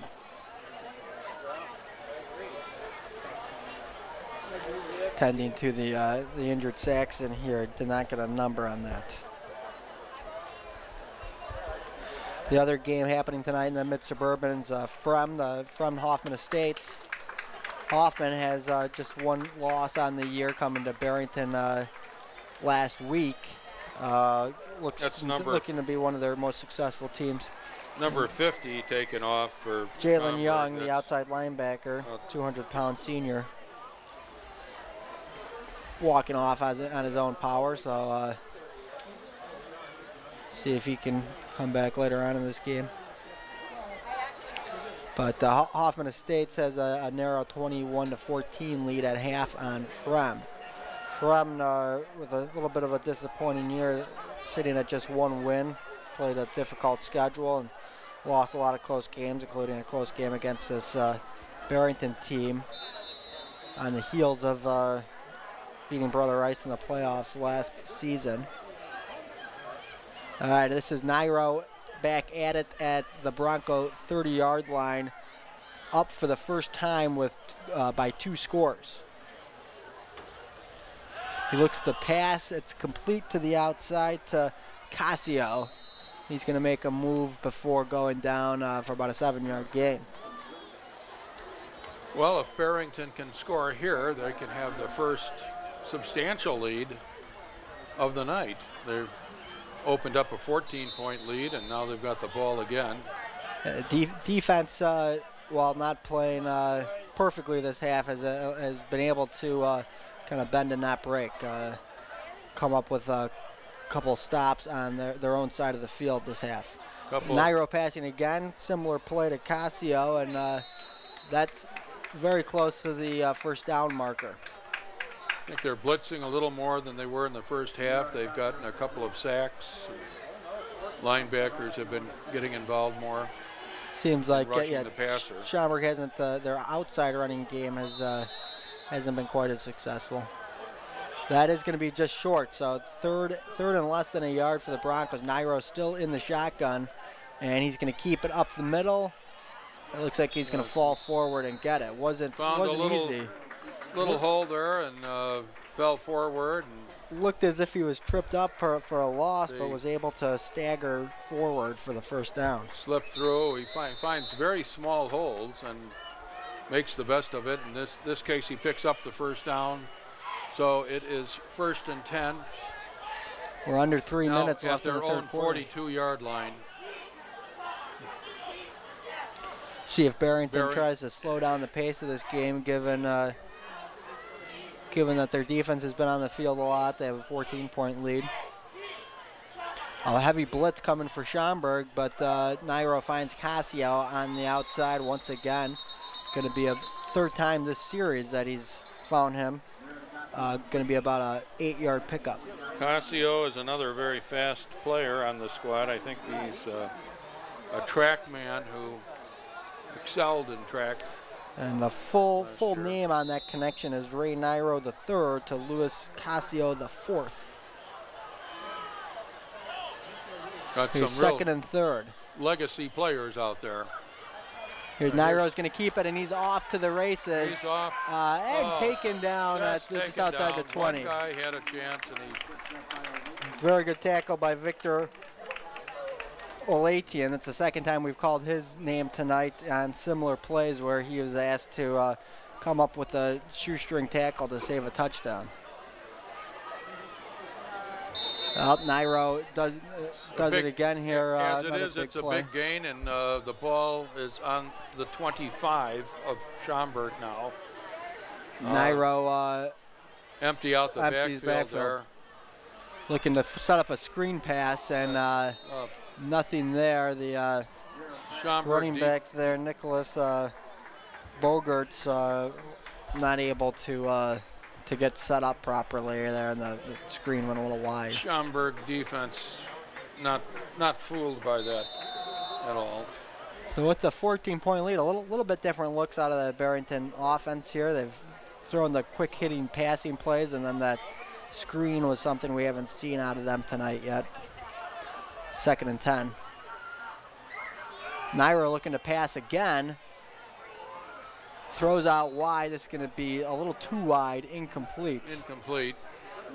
That was intended for Jake Parsons. Parsons had the first scoring play of the game on an impressive leaping catch in the end zone. Threw that one on the run. That brings them up to 3rd and 10 from the 25. So we've seen more passing out of Nairo in this possession than most of the other ones this game's a little surprising given that it's the first one with a 2-score lead, and this is Nairo in an empty backfield. He's throwing again, makes a guy miss. We do have a flag on the play. Incomplete pass, broken up by a big hit by a Saxon defender. That was Hezzy Trotter playing in the defensive backfield for the Saxons. Holding on the Broncos. Be an interesting decision for Coach Stilling here to decline this or accept it. Do you want to bring up a 4th and 10, or do you want to move the Broncos back further? Saxons opt to decline it, bring up 4th down. But this may be Barrington's first 4th down that they've faced tonight. 2 turnovers and 5 touchdowns is their drive chart so far tonight. This is Nairo with Curran in the backfield. They're going for it. This is a screen back, the similar play that didn't work, and this is going to pick up the first down. Pick up the first down. That's a throwback screen to Nicholas Bogert, 6'2", 175-pound senior, getting into the box score for the first time tonight on a key fourth down conversion. This has been a longer drive in terms of time for the Broncos. We're down to just over a minute left in the third quarter. First and goal at the 8. This is going to be Curran up the middle. He sidesteps a couple tacklers and is taken down at about the 5.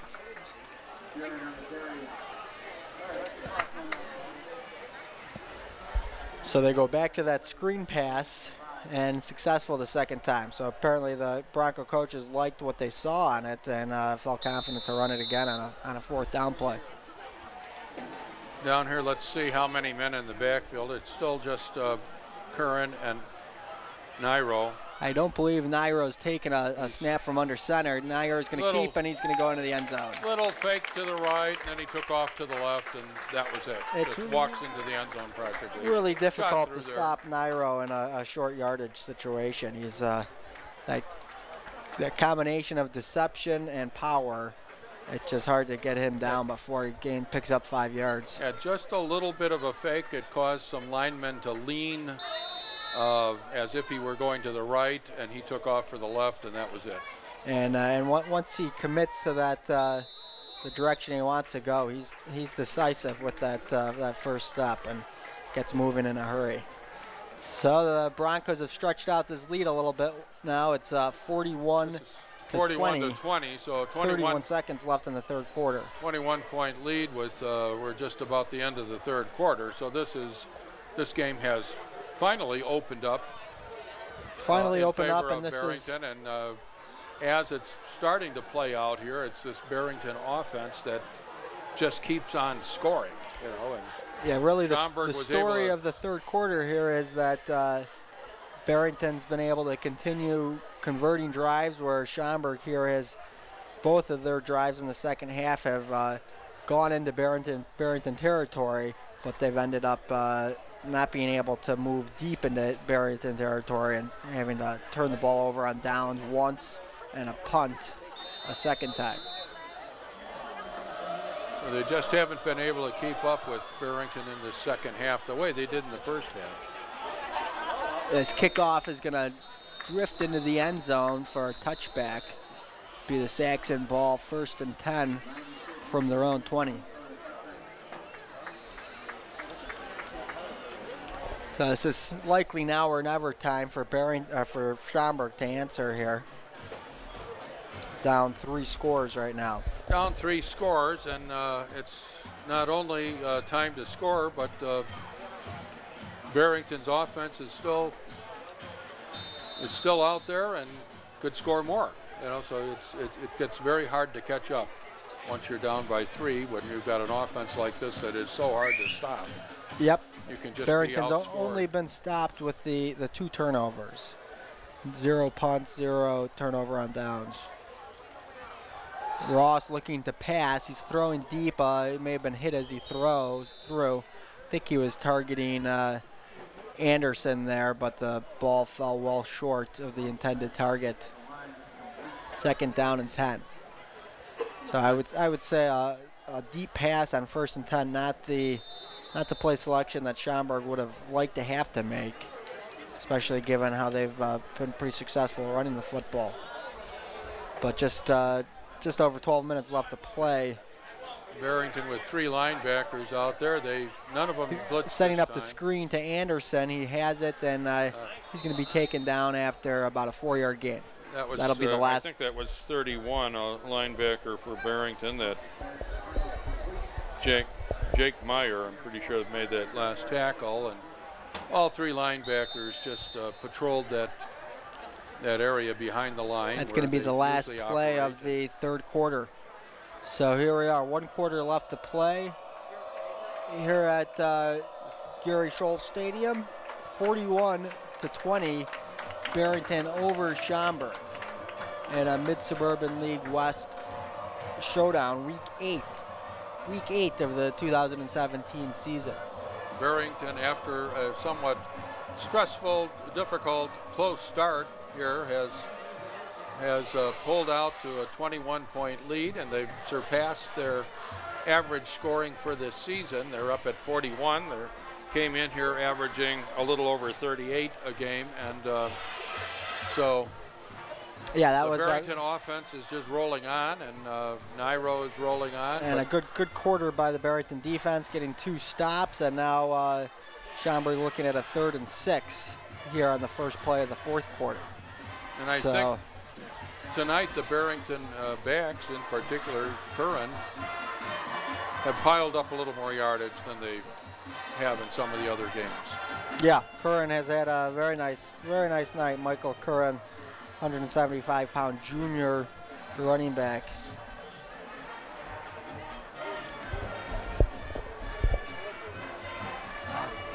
Barrington offensive line playing well all night. You've got it's been very hard to get that Bronco offense off the field when they need a key conversion. Nairo is just hard to get down to the turf.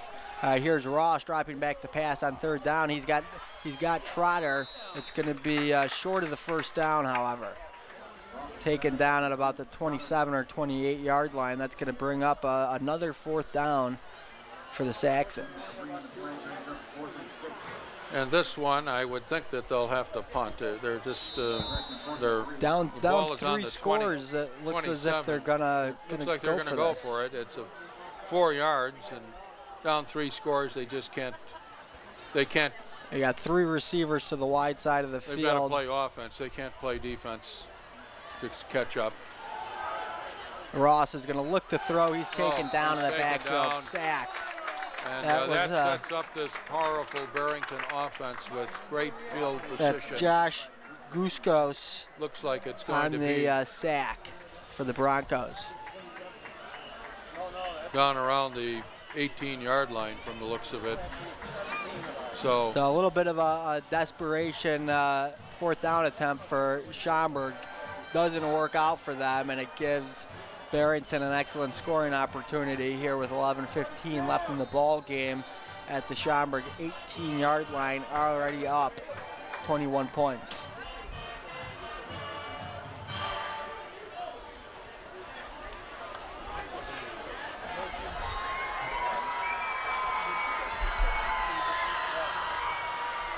This is Andrea in motion. He gets the ball.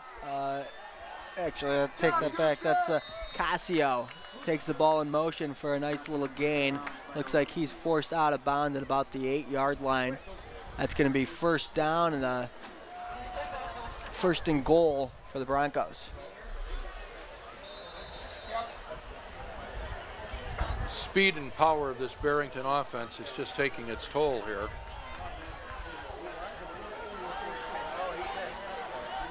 And deception, with Nairo being quite a ball handler and has moves as a runner. This is Nairo keeps the ball. He's going to make a couple moves. The right side of the end zone. Makes that touchdown run look a little too easy. Put an exclamation point on a nice game for Nairo and a nice game for the whole of the Barrington offense tonight. That puts them up 47-20 with the point after ensuing. So the turnover on downs deep in their own territory cost the Saxons, and Barrington's really been able to stretch out this lead. I wonder if that's the last we'll see out of the Barrington signal caller tonight. Quite the performance out of him yet again. 48 points on the board.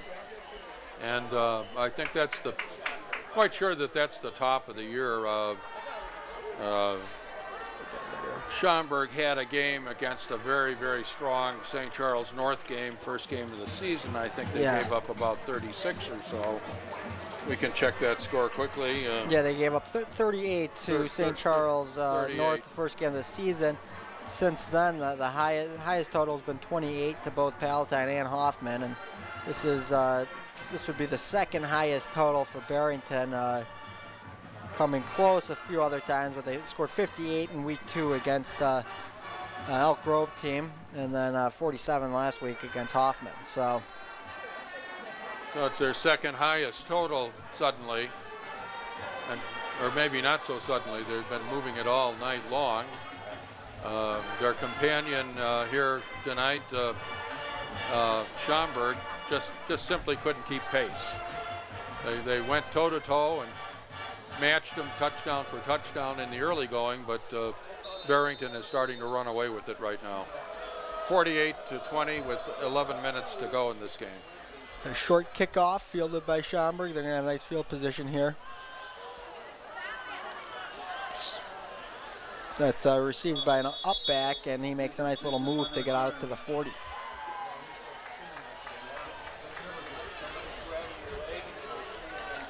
So just under 11 minutes left to go here. Schaumburg down 4 touchdowns. Looking unlikely they'll get to win number 5 and that playoff berth here tonight. They'll have to do that next week at Frem. I think Barrington doing a little substituting now on defense. I think there's a few new players out there. Yeah, looks like number 50, Connor Prettyman, is in for the first time tonight. Jack Connor is not out there at linebacker right now, 48. Ross is going to hand off for a little to no gain. So they've got fresh players out there taking over the defensive chores. And they're going to be seeing a Schaumburg team that's probably going to be airborne a lot, trying to get back in this game somehow. It's a big uphill battle.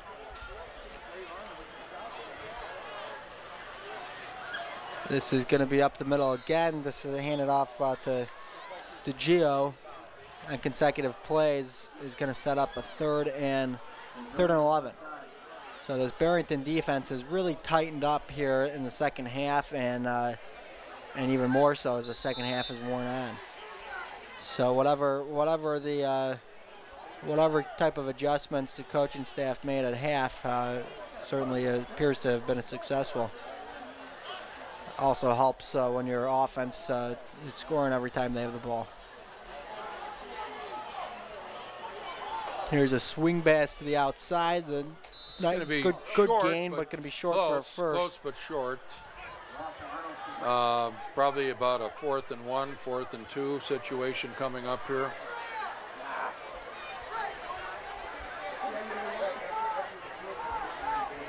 And they, of course, will go for it. They went for it last time much deeper than this. It looks like actually they're sending out their punter. 9 minutes and 15 seconds left. I'm surprised they sent out the punter. This is Trotter back punting. It looks like he could take off and run with it. He's going to kick it away. Kicks it away.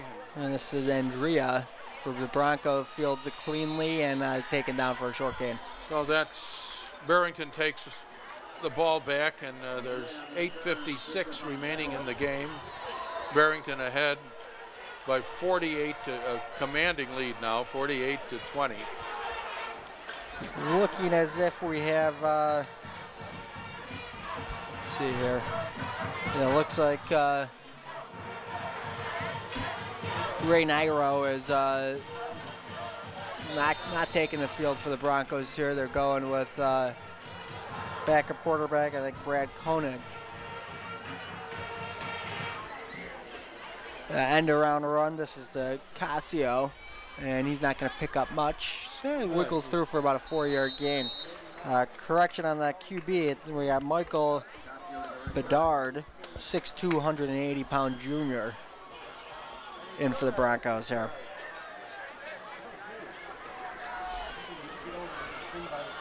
So we don't have the stats for Nairo, but I imagine they were pretty impressive. Well, I think one touchdown pass and at least 2, maybe 3 or 4 rushing touchdowns. We got a fumbled snap here by the new quarterback. He's going to be taken down for a pretty sizable loss. Bringing up 3rd and long.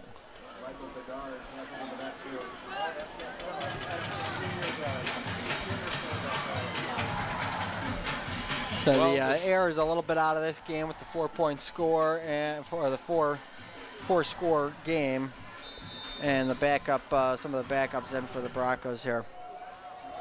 Backups on offense and defense at this point, and quarterback that would be the likely quarterback for next year, getting a few reps. This is going to be Gagne on an end around, and he's going to be taken down for a loss as well. So this is going to bring up bring out the Barrington punter. Forward progress there, or was stopped with a big loss, but at least not in the end zone. So Barrington's first series without Nairo as the quarterback results in their first punt of the evening.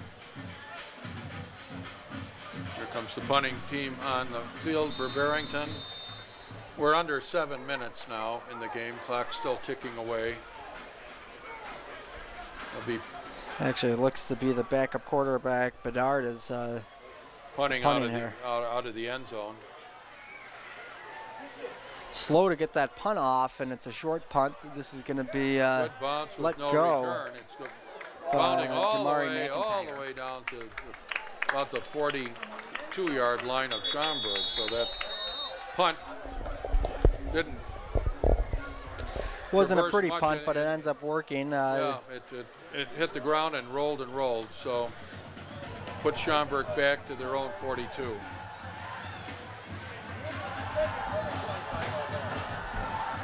We're under 6.5 minutes left here. Schaumburg back on offense. See if they can make this score look a little more respectable. Certainly a very good first half out of their offense. They've struggled here the second half of play.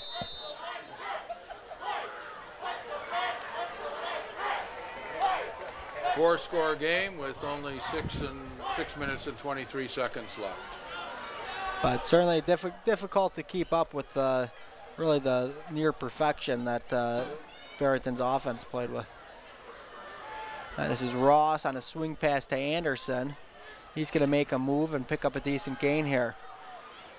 Finally taken down just shy of the first down, and inbounds keeps the clock moving.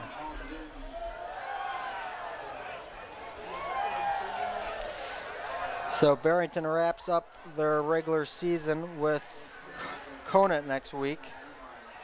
Conant, we mentioned, is 1-6 right now. Their first win coming against Bartlett.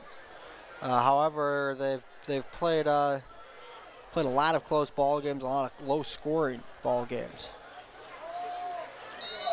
Ross has a quick pass to the outside. Appears to be complete for the first down. I know the Conant game against Hoffman was close until very late in the game, and Hoffman pulled away. And that Conant team had a 2-touchdown lead in the fourth quarter against Schaumburg before having that thing tied up and then losing in overtime. The Conant also lost by just 8 points to Fremd, 3 points to New Trier, 6 points to Glenbrook South, and 6 points to Buffalo Grove. So very competitive team despite the lopsided record. Ross throwing deep. He's got a man there. It's caught down to the 20-yard line. That looked to be Jamari McIntyre on the reception. So a good-looking pass by the junior quarterback for a nice gain. Schaumburg, meanwhile, has Barrington will have a nice opportunity to finish off a 9-0 season next week. First one since '98. Meanwhile, Schaumburg will be at Fremd. Fremd's also 1-6 on the year, but similar to Conant, has played a lot of very competitive ball games, and will be trying to keep Schaumburg out of the playoffs. Up the middle handoff for a nice gain. I imagine this is Fremd's first time not in the playoffs for probably a good number of years. started the season trying to throw the ball. We did the first game against Lake Zurich. They've reverted to more of a running offense, and they've done better as the season has gone on. However, they got into some pretty tough competition, and they lost some close games. But they've been in some tight games. Ross pitching it to the outside. This is his freshman running back, and another nice little gain here. It looks like he's close to the first down marker.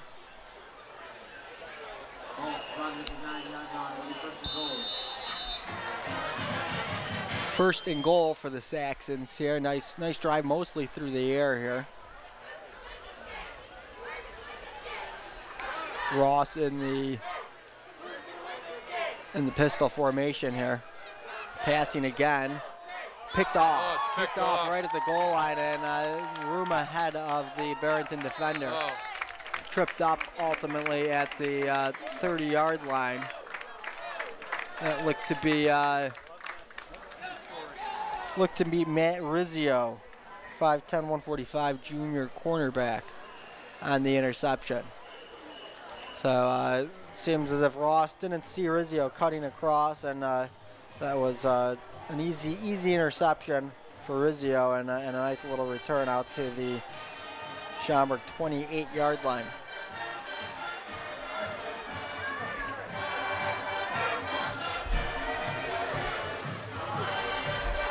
So we'll see. 4.5 minutes left. 48-20 is the score here. We'll get a further look at some of the players that will be playing more for Barrington next year.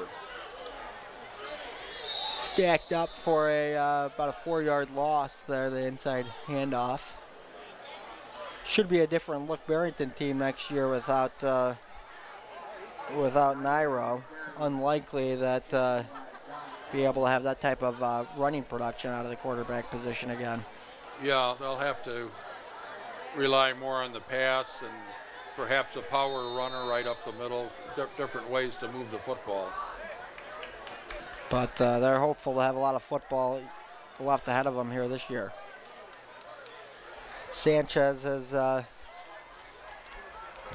Barrington has played in six times. 6 times he's gotten Barrington to the quarterfinals, but hasn't been able to make it to a semifinal yet. This 16th season here at Barrington. Certainly looks like if they stay healthy, of course, and then if the defense can play a solid 4 quarters of football every playoff game, they've got a chance to go all the way. Yeah, it's they're definitely in the mix here for a state title. Yeah, and as has been the case, 8A is so competitive. Yeah, there's Lincoln Way East, from what I hear, is outstanding and big, strong squad, and Maine South. I saw their game against Glenbard West at the first game of the season. They put 62 points on the board. So there's a lot of competition out there. There's at least another 5 or 6 pretty good, very good 8A teams beyond those 2. Marist is tough, and Loyola Academy, and a whole bunch. Yeah, the DuPage Valley is in kind of up and down that league. Similar to the Mid-Suburban, play a lot of competitive games on a weekly basis. I saw Naperville Central play the #1 team in Cleveland, and they were leading until I think early in the 4th quarter. So Stevenson, not far from here, beat Palatine in a tough week 1 game, and yet they have a few losses, 3 losses, or 2 or 3 losses, and that would be a challenging round 2 or 3 opponent. Winning this game tonight, and then if Barrington can win against Conant next week, although Conant, as we've said, is a solid defensive team, Barrington is pretty special on offense. They would get that #2 seed, and they would have somewhat easier competition, certainly in the first round and maybe in the second round. All right, third and 9 for Barrington with a moving clock and just over 3 minutes left here.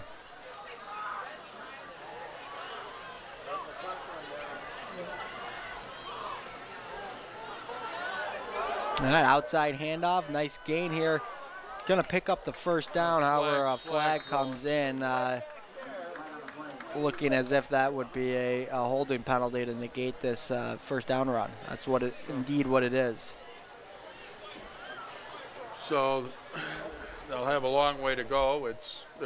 We're just under 3 minutes right now remaining, and this score is stayed at 48-20. So 28-point lead.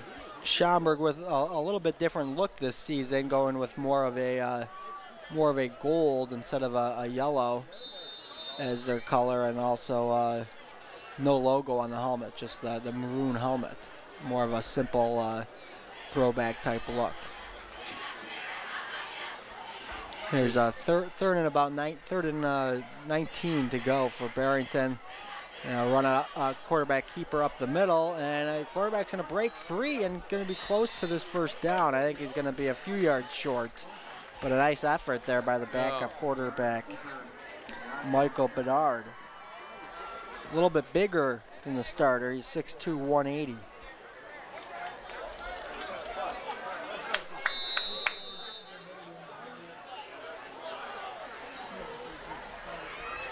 Playoff teams this year for the Mid-Suburban would be Barrington, Palatine, Hoffman Estates, and then depending on the outcome of the Schaumburg From game next week, possibly the Schaumburg team.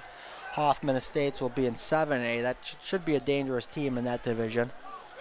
Palatine's off of back-to-back semifinal appearances, and despite having a few more losses on the season, should be a dangerous team in the playoffs.